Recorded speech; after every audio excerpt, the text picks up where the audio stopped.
जिंदाबाद जिंदाबाद जिंदाबाद, कृषि कानून रद्द करवा कर रहेंगे। दरअसल जो किसान सांसद हैं और जो देश के सांसद हैं उनके बीच में एक काफ़ी बड़ा अंतर है।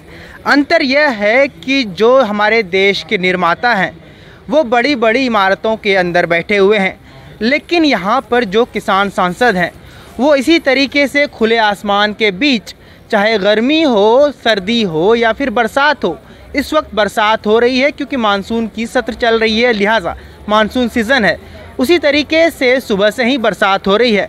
लेकिन यहाँ पर जो किसान सांसद हैं वो बारिश के बीच ही इसी तरीके से शेड के नीचे बैठे हुए हैं और शांतिपूर्वक अपना किसान संसद चला रहे हैं। आप मेरे पीछे देख सकते हैं, कैमरे के पीछे कुछ ऐसे भी किसान सांसद बैठे हुए हैं जो किसान संसद में लगातार जंतर मंतर पर आ रहे हैं। आप लोग ये बताएं कि देश के संसद भवन में जो संसद चल रही है और किसान संसद में क्या अंतर आप लोगों को लग रहा है? जमीन समान का, कैसे? जमीन समान का अंतर है।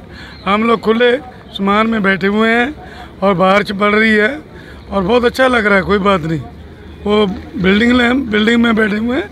हमारा ऐसे संसद चलेगा जो सच्चा और समुच्चा है। हमारे जो आगू हैं बहुत अच्छे हैं, अच्छा काम कर रहे हैं। अच्छा ये बताएं कि बॉर्डर हो, तीनों बॉर्डर हो, टिकरी बॉर्डर हो, गाज़ीपुर बॉर्डर हो, सिंघू बॉर्डर हो, और जंतर मंतर पे ये जो आंदोलन की शुरुआत हुई है, क्या अंतर है? आप लोगों को क्या लग रहा है कि क्या अंतर है या एक नई सोच है किसानों की? क्या किसान अब क्या बताना चाह रही है सरकार को? जो संसद में चल रहा है, जो सरकारी एमपी है वो सरकार के एमपी है। जो इधर किसान मजदूर है जे सच की लड़ाई लड़ रहा है। जो अंदर संसद चलन रहा है वो बिल्कुल सियासी संसद चलन रहा। कोई उधर पक्ष नहीं रख रहा किसान का। जो काले कानून लेकर आए उनको रद्द कराने के लिए उनको ये मैसेज दे रहे हैं कि ये असली संसद है, जो ये फैसले कर रहे हैं, जो स्पीकर साहब को बोल रहे हैं, ये जो सच बोल रहे हैं। अच्छा, विपक्षी पार्टियों का क्या उस पर आप लोगों को भरोसा नहीं है? जो विपक्षी पार्टियां जो बात किसान की बात रख रहे हैं उन पर क्या भरोसा नहीं है, या फिर किसानों ने सोच लिया है कि अब ये लड़ाई किसानों को खुद ही लड़नी पड़ेगी, चाहे वो बॉर्डर पर हो या जंतर मंतर पे हो या कहीं और दूसरे राज्यों में? देखो ये सही होते ना कानून पास नहीं होने थे। जो पक्ष में बैठते हैं वो उसमें हम भरोसा नहीं करेंगे। वो सभी एक ही पार्टी है, रले सभी है, पार्टी अलग अलग बना रखी है, काम सभी का एक ही है। अच्छा, चाहे विपक्षी पार्टी पर भी अब आप लोगों को भरोसा नहीं रहा कि आप लोगों को लग रहा है कि वो भी किसानों के ही हाँ में हाँ मिलाने की कोशिश कर रही है, खासकर किसान के तीनों कानूनों को लेकर जो कृषि कानून है? हाँ बिल्कुल, अगर ये वो ना मिले होते एक जगह तो ये कानून पास नहीं होने थे। जब कानून बन रहे थे उस टाइम इनको बोलना चाहिए था। अब किस लिए बोल रहे हैं? अभी 22 की इलेक्शन है, उनको इंतजार है, इसलिए बोल रहे हैं अंदर। अच्छा, आप लोगों ने रेनकोट तो खोल दिया। ये बताएं कि इसी तरीके से बारिश चलती रहेगी, मानसून सत्र यहाँ पर चलता रहेगा? बिल्कुल जी बिल्कुल, बारिश जो अपना काम कर रही है और ये वाले सांसद अपना काम कर रहे हैं। सरकार पत्थरों की इमारत में अपना काम कर रही है, वो कारपोरेट जगत के लिए काम कर रहे हैं, उनको बढ़ाने के लिए काम कर रहे हैं, और ये वाले सांसद भारतवर्ष को बचाने के लिए काम कर रहे हैं। ये फ़र्क है इसमें। ये जगा रहे हैं भारतवर्ष को कि आने वाले दिनों में अगर भारतवर्ष ऐसे ही एक प्लेटफार्म पे एकत्र रहे तो कोई भी दुनिया की ताकत भारतवर्ष को फिर से गुलाम नहीं कर सकी।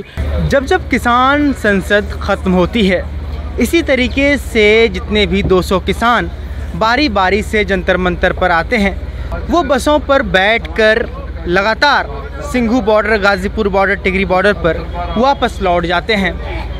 आप यहाँ पर देख सकते हैं कि तकरीबन 4 से 5 बड़े बड़े बस हैं जिस पर ये तमाम 200 किसान जंतर मंतर से रोज़ शाम 5 बजे जब संसद ख़त्म हो जाती है इन लोगों की, तो फिर ये वापस बॉर्डर पर चले जाते हैं और फिर अगले दिन अगला 200 किसान जिसका नंबर होता है वो फिर एक बार जंतर मंतर की तरफ आते हैं और यहाँ से अपना किसान संसद चलाते हैं। जी, आप लोग कहाँ, किस बॉर्डर से आए हैं? सिंघू बॉर्डर, टिकरी बॉर्डर, किस बॉर्डर से आए हैं यहाँ पर? टिकरी बॉर्डर से। वापस टिकरी बॉर्डर नहीं जा रहे हैं? नहीं, अभी सिंघू बॉर्डर जाएंगे। सिंघू बॉर्डर जाएंगे। ये बताएं कि इस संसद में और देश की संसद में क्या अंतर लगता है आप लोगों को? देखिए जी, ये तो सच्ची सुथरी और पाक पवित्र संसद है, और जो अंदर संसद चल रही है वो चोरों की संसद है, वो नकली संसद है। लेकिन वहाँ विपक्षी दल के नेता भी तो बैठते हैं, वो भी तो आपकी आवाज़ उठा रहे हैं, उन्हें क्या, उन लोगों पे आप लोगों को क्या कहना है? देखिए, उनको किसानों ने व्हिप जारी की थी तब उन्होंने आवाज़ उठाई है।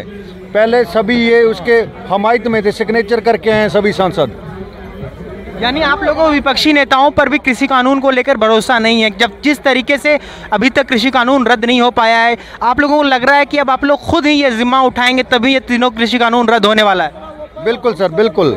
हमें उन पर 1% भी विश्वास नहीं है। पहले भी उनके साथ मिले हुए थे, किसानों ने विप लगाई है, तभी उन्होंने विरोध करना शुरू कर दिया है।